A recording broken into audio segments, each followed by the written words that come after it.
Good morning students, welcome to Ishra classes. मैं Priyanka Ishra classes में आज आपके लिए लेकर आई हूँ क्लास 7th मैथ्स का chapter fraction and decimal. Now we are starting 7th class syllabus और हम पूरा सिलेबस करेंगे धीरे धीरे। फ्रैक्शन बेटा क्या होता है? फ्रैक्शन होता है एक नंबर जिसके अंदर दो पार्ट्स होते हैं, एक ऊपर और एक नीचे। ऊपर वाले पार्ट को बोला जाता है numerator and lower section is called your denominator. Hindi में इसी को भिन्न कहा जाता है और ऊपर वाले पार्ट को अंश कहा जाता है और नीचे वाला पार्ट आपका कहलाता है हर। ओके, फ्रैक्शंस में बहुत सारे डिफरेंट टाइप्स ऑफ फ्रैक्शंस होते हैं जो आपके 6th क्लास में आते हैं, बट स्टिल अगर आप देखने के लिए विलिंग हो तो आपका एक रिकैप्चर हो जाएगा, रिवाइज हो जाएगा। आप 6th क्लास का फ्रैक्शन वाला इशरा क्लासेस के अंदर ही प्लेलिस्ट ढूंढ सकते हो और उसमें देख सकते हो, उससे आपको और ज़्यादा क्लैरिटी आएगी। अभी मैं आपको बताती हूँ इस क्लास के अकॉर्डिंग थोड़ा सा पिछला। ओके, भिन्न, उसके अंदर दो पार्ट होते हैं, अंश और हर। ओके, तो अब हम डिफरेंट ऑपरेशंस जो किसी भी फ्रैक्शन पर परफॉर्म करते हैं। सबसे पहले मान लिया हमारे पास कोई फ्रैक्शन है, suppose p/q which is equal to 2/3, और मैंने इसको किसी होल नंबर आपका होता है पूर्णांक, 0 से इन्फिनिटी तक लेकर, 0 to infinity, all these numbers are called as whole numbers और यू कैन से देम पूर्णांक। 0 के बाद नेगेटिव में कोई भी नंबर पूर्णांक में नहीं आता, 0 के बाद वेरी राइट टू 0 जितने भी नंबर्स हैं वो होल नंबर्स कहलाते हैं। तो जब भी आप एक भिन्न को पूर्णांक से भाग करते हैं, जब किसी के नीचे कुछ नहीं लिखा होता है, इफ़ आई एम राइटिंग 3 तो मैं इसको 3/1 भी लिख सकती हूँ। तो जब भी पूर्णांक से भाग करते हैं किसी भी भिन्न को, तो जो पूर्णांक होता है वो अपना रेसिप्रोकल बन जाता है, व्युत्क्रम बन जाता है, 1/4 आ जाएगा। ओके, तो आप इसको अब लिख सकते हो 1/6। क्लियर है? सेकंड आपका आता है कि आप कोई भी दो भिन्न हैं और आप उनको आपस में भाग कर रहे हो, तो जिसको आप भाग कर रहे हो वो वाली भिन्न अपनी उल्टी हो जाएगी, यानी कि अंश हर बन जाएगा, हर अंश बन जाएगा, that is r/q। Okay, third option आपके पास होता है कि जब भी आप एक पूर्णांक को भाग करते हो एक भिन्न से, सपोज 1/2 में कोई भिन्न ले रही हूँ और इसको एक पूर्णांक को भाग कर देना है, तो जो भिन्न है आपकी वो उलट जाएगी और गुणा में आ जाएगी। उलटने के बाद जैसे ही हम उलटते हैं तो भाग वाला निशान जो है गुणा में कन्वर्ट हो जाता है। ये आपके 3 बेसिक ऑपरेशंस थे जो हमें भिन्न पर करने होते हैं, और इस चैप्टर में आप बेसिकली इन्हीं ऑपरेशंस के बारे में थोड़ा और डिटेल पढ़ोगे। अब मैं बात करती हूँ डेसिमल। बेसिकली डेसिमल क्या होता है, आप सब ने किया होगा, जब हम नंबर्स पोजीशन बताते हैं, ones, tens, hundreds, thousands, Hindi में इसी को बोला जाता है इकाईकांक, दहाईकांक, सैकड़ेकांक, हजारकांक, 10,000 का अंक, 10,000, 10,000, देन लाख, 10 लाख। लेकिन जब हम डेसिमल लगाते हैं, this is called your decimal, एक छोटा सा पॉइंट, इसके बाद जो नंबर आते हैं दैट इज योर टेंथ्स, हंड्रेड्स। इस इन में और इनमें ये होता है कि सिर्फ th पीछे लग जाता है। देन योर थाउजेंड्स, टेंथ्स का मतलब है 1/10, हंड्रेड्स का मतलब है 1/100, एंड थाउजेंड्स का मतलब है 1/1000, एंड सो ऑन। इसमें वंस 1 होता है, टेंस 10 होता है, 100 100, 1000, and then your 10,000, and so on. इस तरह से इनकी पोजीशन होती है। अब मैं आपको एक एग्जांपल देके बताती हूँ। Suppose I am writing 25.6। Okay, ये 25 है, इसका मतलब आप समझते हो, इसका मतलब ये होता है कि 2 × 10 + 5 which becomes 20 + 5 which makes 25। I am writing 0.6, मैंने लिखा है नंबर 25.6। 25.6 नंबर है। अगर आपको सपोज कोई पूछा जाए ये पॉइंट के बाद ये नंबर आया, इसका मतलब ये 1/10 पोजीशन पे है, this is on this position. अगर मुझे इस डेसिमल को रिमूव करने के लिए बोला जाए, I will write it as 256/10. Now, if I am asking 25.56, इसका मतलब क्या है कि ये टेंथ्स की पोजीशन पे है और ये हंड्रेड्स की पोजीशन पे है। अगर मुझे इस केस में डेसिमल को रिमूव करना पड़े, then I will write 25 56 and then divided by 100. I'm again taking an example 25.567. Again, if you were asked to remove the decimal part, then you will write 25567 divided by 1000. How I'm writing this? देखो, जब हमारे पास decimal के बाद एक digit है, यानी कि after decimal there is one digit, then you will write 10 afterward. एक के बाद आपको एक जीरो लगानी है अगर डेसिमल के राइट हैंड साइड में एक नंबर है. अगर डेसिमल के राइट हैंड साइड में सीधे हाथ की तरफ दो नंबर हैं, दैट इज 5 और 6, तो आपको एक के पीछे 2 जीरो लगा देनी है जब आप डेसिमल पार्ट को रिमूव करोगे. If you there is 3 digits after decimal part, अगर डेसिमल पार्ट के बाद 3 डिजिट्स हैं 5, 6, 7 डेसिमल पार्ट के बाद, जब आप इस डेसिमल को हटाओगे then you will write 3 zeros after 1. This is the method. This is the way to remove decimal from a given number. I hope आपको समझ आया होगा. जिसको ना समझ आए बेटा वो दोबारा से बैक में जाके वीडियो को रिवाइंड करके देख सकता है. जिसे स्लो लग रहा हो वो अपनी स्पीड बढ़ा सकता है और जिसको थोड़ा फास्ट लग रहा हो वो अपनी स्पीड कम कर सकता है. यूट्यूब ने आई थिंक ये फैसिलिटी हमें दी है. Okay, if you genuinely like my channel, आपको लग रहा है कि मैम अच्छा पढ़ा रही हैं, तो प्लीज़ शेयर करें, सब्सक्राइब करें और चैनल को लाइक करें. लाइक और कमेंट करने के पैसे ना मुझे मिलते हैं ना आपको देने पड़ते हैं, बट दैट इज़ मेरे लिए एक मोटिवेशन का काम करता है कि मैंने कुछ किया है, अच्छा लगा, बच्चों को अच्छा लगा. सो प्लीज़ अपनी राय कमेंट में देना ना भूलें इफ़ यू लाइक. और अगर आपको अच्छा लग रहा हो तो बच्चों को बताएं कि कोई मैडम अच्छा पढ़ा रही है, तो उनके लिए भी थोड़ा मोटिवेशन होता है कि मुझे इतने बच्चे देख पा रहे हैं. Study about how to multiply a numbers of decimal parts. Suppose I'm writing a number 1.2 cross 1.2. अगर मुझे इनको मल्टीप्लाई करना है, कोई भी नंबर्स जो आपको गिवन है आपको उनको मल्टीप्लाई करना है, उनके अंदर डेसिमल पार्ट है, तो फर्स्ट सिंपल स्टेप आप क्या करोगे, just forget about the decimal part. आप इसको ऐसे आप इमेजिन कर लीजिए कि ये 12 है और ये भी 12 है. आपने 12 क्रॉस 12 किया है, आप इसको मल्टीप्लाई करोगे then you will write it as 144. 12 cross 12 144 होता है.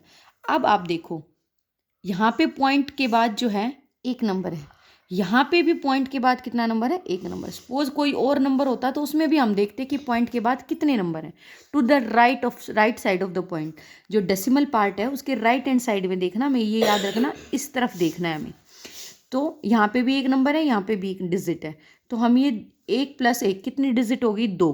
अब हम यहाँ पे राइट टू लेफ्ट की तरफ काउंट करेंगे, 1 digit 2 digit, so I will mark it as here 1.44. okay, suppose I'm writing a number 56 cross 100, 56 cross 100, and if I'm writing 5.6, 56 को मैंने 5.6 बना दिया, 5.6 बना दिया मैंने 56 को. तो अब आप देखो इसमें पॉइंट के बाद कितना नंबर है, एक नंबर है. पहले हम ये चीज़ भूल जाते हैं. We will simply multiply it as 56 cross 100. कितना बन गया, 5600. अब हम देख रहे हैं कि इसमें पॉइंट के बाद डेसिमल के बाद एक डिजिट है, इसमें डेसिमल है ही नहीं, तो डेसिमल के बाद टोटल एक डिजिट है. Then I will write from their right side में 1 0, यानी कि यहाँ पे दशमलव मिल गया, यानी कि 560.0. ये आपका आंसर आ गया. अगर आप इसको दूसरे मेथड से करते by removing decimal part, since there is 1 digit after decimal, so you will divide it by 10. You will divide it by 10. एक 0 से एक 0 कैंसिल हो जाती, then it will become 560 again. Same answer ना.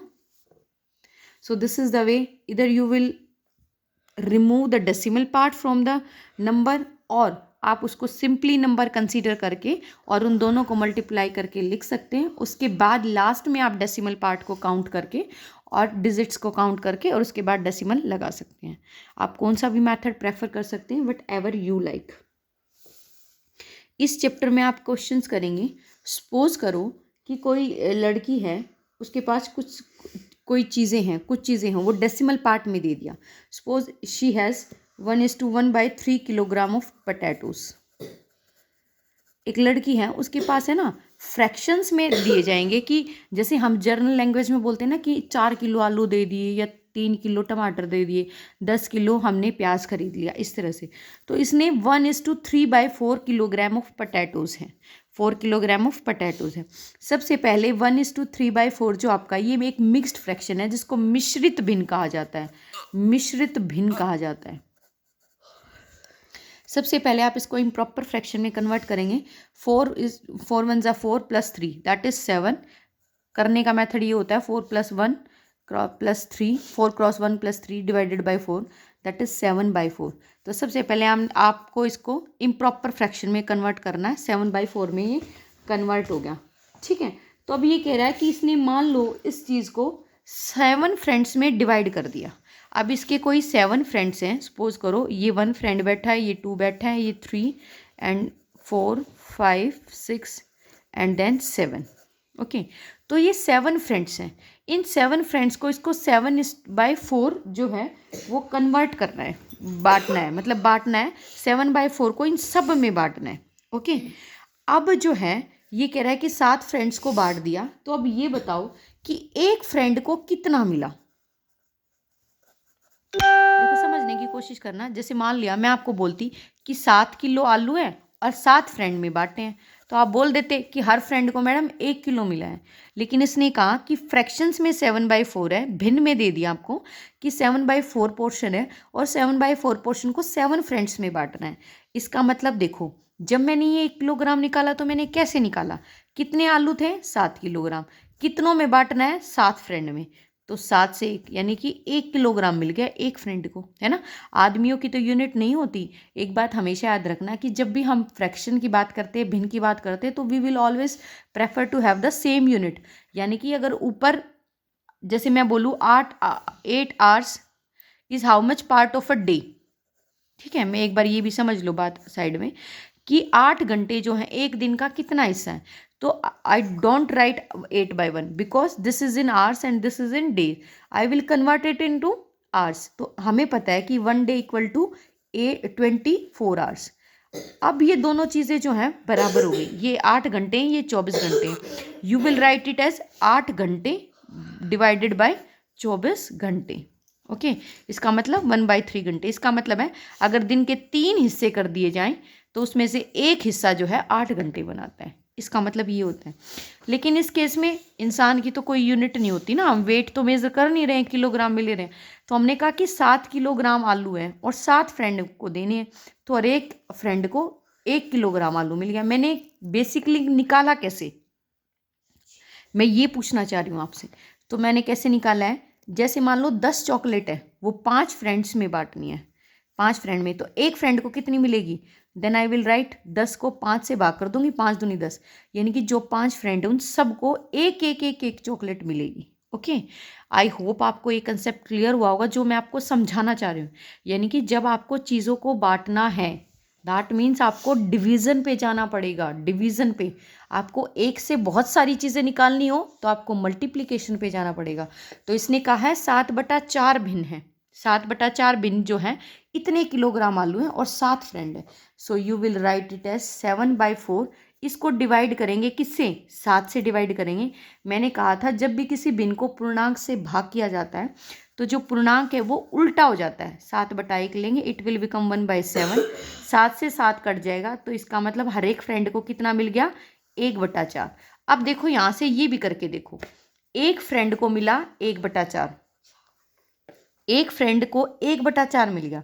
अगर मैं कहूँ 7 फ्रेंड्स को कितना मिलेगा, अगर मैं पूछूं कि 7 फ्रेंड हैं, 7 फ्रेंड्स को मुझे देना है, तो एक को 1/4 मिला तो 7 को कितना मिलेगा, तो गुणा जाएगा। तो ये कितना आ गया, 7/4। हमारे पास वही डाटा आ गया ना जो हमने लेके यहाँ पे चले थे, है ना। आप इस तरीके से जाओ और उसको फिर वेरीफाई करके भी ऐसे देख सकते हो। तो इस तरह से ये समझना होगा कि कहाँ पे डिवीज़न होगी, आपको भाग करना पड़ेगा, और कहाँ पे आपको मल्टीप्लाई करना पड़ेगा।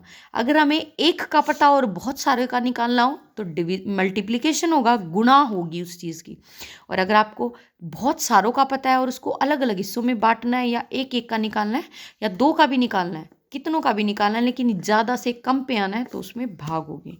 आई होप आपको ये कंसेप्ट क्लियर हुआ होगा। ना हुआ हो तो बच्चा एक बार रिवाइंड करके देख लेना, मुझे विश्वास है कि आपको समझ आ ही जाएगा। ओके, अब हम नेक्स्ट क्वेश्चन लेके चलते हैं कि सपोज करो आपको ऐसे दे दिया, गिवन है कि किसी भी चीज़ का 3/4 जो है, मान लिया सपोज करो 12 है, ठीक है। अगर 3/4 पार्ट किसी नंबर का, सपोज करो कोई नंबर है, वो आपको गिवन नहीं है, वो नंबर है, वो आपने मान लिया कि इट वुड बी एक्स, ये एक्स है ये नंबर, ठीक है। तो अब आप ये सोचो कि आपको वो नंबर x निकालना है। अगर इस नंबर का, इस x का 3/4 जो है 12 है। देखो, एक तरीके का तो ये होता है कि आप अगर आप फ्रैक्शन वाली बात को अगर आप समझते हो, 3/4 का मतलब है किसी भी चीज़ के 4 बराबर टुकड़े हैं और उसमें से 3 टुकड़े आपने ले लिए हैं। अगर 3 टुकड़ों का मान बराबर 12 है, 3 टुकड़ों का मान बराबर है 12 है, तो 4 टुकड़ों का मान कितना हो जाएगा, क्योंकि आपको टोटल टुकड़े कितने हैं, 4, 4 में से 3 12 है, तो आपको चौथे टुकड़े का मान निकालना है। एक तो ये बात है कि आप यहाँ से 3 जो है वो 12 के बराबर है, 1 बराबर 4 हो जाएगा। जब 3 12 है और चौथा जो है वो 4 आ गया, तो कितना आ जाएगा, 4 बराबर 16, यानी कि 4 टुकड़ों का मान 16 है। एक तो ये तरीका है, या आप इसको ऐसे भी कह सकते हो कि 4 में से 3 हिस्से 12 के बराबर है, इसका मतलब सिर्फ एक हिस्सा रहता है, तो 1/4 कितने के बराबर, वो भी निकाल सकते हो आप। जैसा आपको ठीक लगे आप वैसे कर सकते हो। अब बात आती है सिंपल, जैसे मान लो 3/4 जो है 12 के बराबर है, 3/4 बराबर है 12। जब भी कोई चीज़ पूर्ण होती है ना, कोई भी चीज़ पूर्ण होती है, तो हम उसको बोलते हैं 100%, या उसी 100% को 1 के लिख के बताते हैं, उसी 100% को 1 की फॉर्म में रिप्रेजेंट करते हैं। ये 1 का मतलब है कि वो चीज़ संपूर्ण है, पूरी है वो चीज़, उसमें कोई भी काटा छेती नहीं है। अब इसने कहा कि 3/4 जो है 12 है, तो हम उस 100 की, उस 1 की वैल्यू निकालते हैं। अब 1 की वैल्यू निकालने के लिए 12, जब ये भिन्न यहाँ पे 1 की गुणा में है, मान लिया ये भिन्न 1 की गुणा में, जब कोई नंबर नहीं है तो मान लिया 1 है, 1 की गुणा में, जैसे ये क्रॉस का उस इक्वेलिटी का बॉर्डर क्रॉस करेगी, तो अंश हर में बदल जाएगा और हर अंश में बदल जाएगा, दैट इज़ 4 ऊपर आ जाएगा और 3 जो है नीचे आ जाएगा। यहाँ से ये भिन्न उधर जाके उलट जाएगी, तो 3 चौक 12 होता है और 1 का मान 16। इसका मतलब है 1 को आप x लिख सकते हो, यहाँ पे आप x लेके चल सकते हो कि किसी नंबर का 3/4 बराबर है।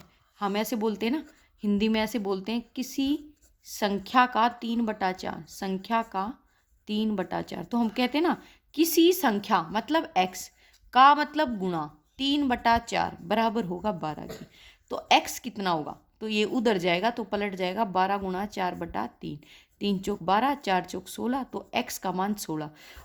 अगर मैं अब x 16 आ गया हमारे पास, x का मान 16, मैंने कहा था संख्या का 3/4, अगर मैं इसका 3/4 निकालूँ, 16 का 3/4, तो 4 चौक 16, 4 तिये 12, ये 12 आ गया ना।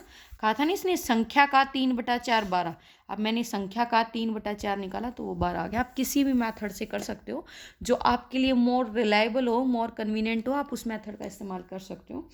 उसके बाद हम पढ़ते हैं, जैसे मान लिया आपको डेसिमल पार्ट में क्वेश्चंस दे दिए जाते हैं, जैसे सपोज करो आपको ये बोल दिया कि 2.5 है, इसको 1000 से भाग करो तो आंसर क्या आएगा, ठीक है।